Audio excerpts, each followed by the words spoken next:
दोस्तों, इस वीडियो में मैं आपसे बात करने वाला हूं कि जो लाइट होती है वो डेटा को कैसे कैरी करती है। अगर आप इंटरनेट यूज़ करते हैं तो आप तक जो इंटरनेट पहुंच रहा है वो कहीं ना कहीं लाइट के थ्रू ही आ रहा है, चाहे वो समुद्र में हज़ारों किलोमीटर लंबे बिछे हुए फाइबर ऑप्टिक्स हो या फिर आपके घर तक आता हुआ लैन का केबल हो। तो मैं इस वीडियो में आपसे उसी के बारे में बात करने वाला हूँ। तो शुरू करते हैं।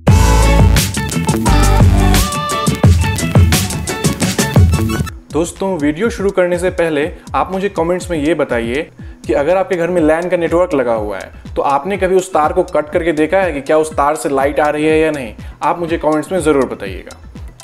देखिए दोस्तों, लाइट से डेटा ट्रांसफ़र करने का कॉन्सेप्ट कोई नया नहीं है, ये काफ़ी पुराने टाइम से चलते आ रहा है। काफ़ी पहले लोग मूर्स कोड के फॉर्म में डेटा को लाइट से ट्रांसफ़र करते थे, डिफरेंट फॉर्म से फ्लैशेस जला के। और आज भी कॉन्सेप्ट काफ़ी सिमिलर है। आज लोग पल्सेस के फॉर्म में लाइट को ट्रांसफ़र करते हैं। जो 0101 का बिट्स होता है उसके जो पल्सेस बनते हैं, लोग उस फॉर्म में लाइट को ट्रांसफ़र करते हैं थ्रू केबल्स। अब आप ये सोच रहे होंगे कि जो लाइट है उससे लोग हज़ारों किलोमीटर दूर तक डेटा को भेज कैसे देते हैं, वो भी एक फाइबर केबल से।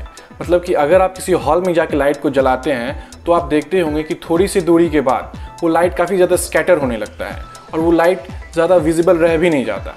तो आखिर लोग अमेरिका टू इंडिया लाइट को कैसे इतने एफिशिएंटली भेज देते हैं ताकि वो पूरी तरह से डेटा को कैरी भी करता है, कोई डेटा लॉस भी नहीं होता और पूरा इन्फॉर्मेशन पूरी अच्छे तरीके से ट्रांसफ़र हो जाता है। तो देखिए दोस्तों, जो ऑप्टिकल फाइबर केबल्स होते हैं वो कोई हॉल में भेजे हुए लाइट की तरह काम नहीं करते। जो ऑप्टिकल फाइबर केबल्स होते हैं वो काम करते हैं टोटल इंटरनल रिफ्लेक्शन के कॉन्सेप्ट पे। जो ऑप्टिकल फाइबर केबल होते हैं उसके जनरली 3 पार्ट्स होते हैं, कोर, क्लैडिंग और प्रोटेक्टिव शील्ड। जो कोर और क्लैडिंग होते हैं दोस्तों, इन दोनों का रिफ्रैक्टिव इंडेक्स अलग अलग रखा जाता है। जो रिफ्रैक्टिव इंडेक्स होता है वो बस एक मेज़र है कितना फास्ट उस ऑब्जेक्ट में लाइट ट्रैवल कर सकता है।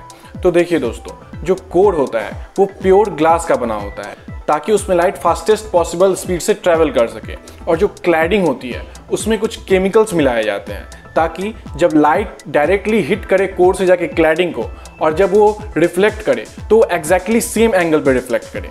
इस तरीके से लाइट काफ़ी दूर तक जा सकता है और बिना किसी लॉस के जा सकता है। देखिए दोस्तों, ऑप्टिकल फाइबर में जो लाइट ट्रैवल करता है वो जिगजैग फॉर्म में ट्रैवल करता है।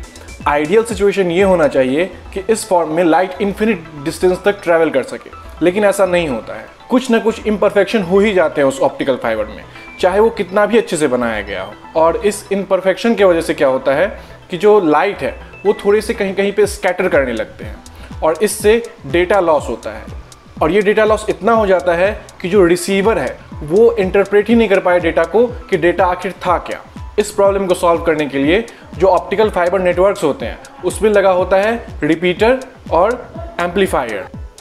जो रिपीटर होते हैं दोस्तों, जो ऑप्टिकल फाइबर के बीच में लगाया जाता है, जब डेटा लॉस हुआ लाइट किसी रिपीटर तक पहुंचता है तब वो कम से कम इतना उसके पास डेटा होता है कि उसको इंटरप्रेट किया जा सके। फिर रिपीटर क्या करता है कि उसको इंटरप्रेट करता है और उसको फिर से सिग्नल में कन्वर्ट करता है और फिर से उसको आगे भेज देता है उसी फ्रीक्वेंसी के साथ जितना उसका ओरिजिनल फ्रीक्वेंसी था। इस तरीके से कई सारे रिपीटर जो लगे होते हैं तो लाइट रिपीट होते होते और काफ़ी आगे तक चले जाता है। लेकिन रिपीटर के साथ प्रॉब्लम क्या है कि इसका लेटेंसी होता है काफ़ी ज़्यादा। तो इसलिए अब जो मॉडर्न ऑप्टिकल फाइबर आ रहे हैं उसमें यूज़ होता है एम्पलीफायर। जो एम्पलीफायर होते हैं उसमें ऑप्टिकल फाइबर होते हैं कुछ केमिकल मिक्स किए हुए। वो क्या करते हैं कि जब डेटा लॉस किया हुआ सिग्नल उस एम्पलीफायर तक पहुंचता है तो वो उस सिग्नल को काफ़ी ज़्यादा एम्पलीफाई कर देते हैं। मतलब जो ओरिजिनल सिग्नल था उससे भी ज़्यादा पावरफुल बना के और तब उसको आगे भेज देते हैं। तो इस तरीके से जो एम्पलीफायर होता है वो सिग्नल को और एम्पलीफाई करके इंक्रीज़ करके और तब बहुत ही ज़्यादा आगे तक भेज देता है। और इस तरीके से जो डेटा है वो काफ़ी ज़्यादा बहुत ही लंबे डिस्टेंस तक ट्रैवल कर सकता है। मतलब कि जो one continent to another continent data को ट्रांसफ़र किया जाता है उसमें एम्पलीफायर्स का काफ़ी ज़्यादा यूज़ होता है। जो ऑप्टिकल फाइबर वायर्स होते हैं वो किसी कॉपर वायर से काफ़ी ज़्यादा कॉस्ट इफेक्टिव होते हैं, वो काफ़ी ज़्यादा एफिशिएंट होते हैं और क्योंकि उनमें कोई इलेक्ट्रोमैग्नेटिक इंटरफेरेंस नहीं होता इसलिए कई सारे ऑप्टिकल फाइबर को एक साथ बंडल में काफ़ी लंबे डिस्टेंस तक भेजा जा सकता है। इससे काफ़ी सारा डेटा एक साथ ट्रैवल कर सकता है और ये बहुत ही ज़्यादा एफिशिएंट होता है, इसलिए ये बहुत ज़्यादा यूज़ किए जाते हैं। अब क्योंकि ये जो ऑप्टिकल फाइबर है ये काफ़ी ज़्यादा फ्लेक्सिबल होता है तो इस वजह से ये सिर्फ कम्युनिकेशन के लिए यूज़ नहीं होता, इसके अदर भी यूजेस हैं, जैसे कि इंडोस्कोपी के लिए, जिसमें कि लोगों के ऑर्गन्स के अंदर लाइट को भेजा जाता है और उससे ऐसे फोटोज लिए जाते हैं जो कि नॉर्मली इम्पॉसिबल होते हैं। और जो ऑप्टिकल फाइबर है वो इंजीनियरिंग के फील्ड में, प्लम्बिंग के फील्ड में और भी कई सारे फील्ड में यूज़ होते हैं।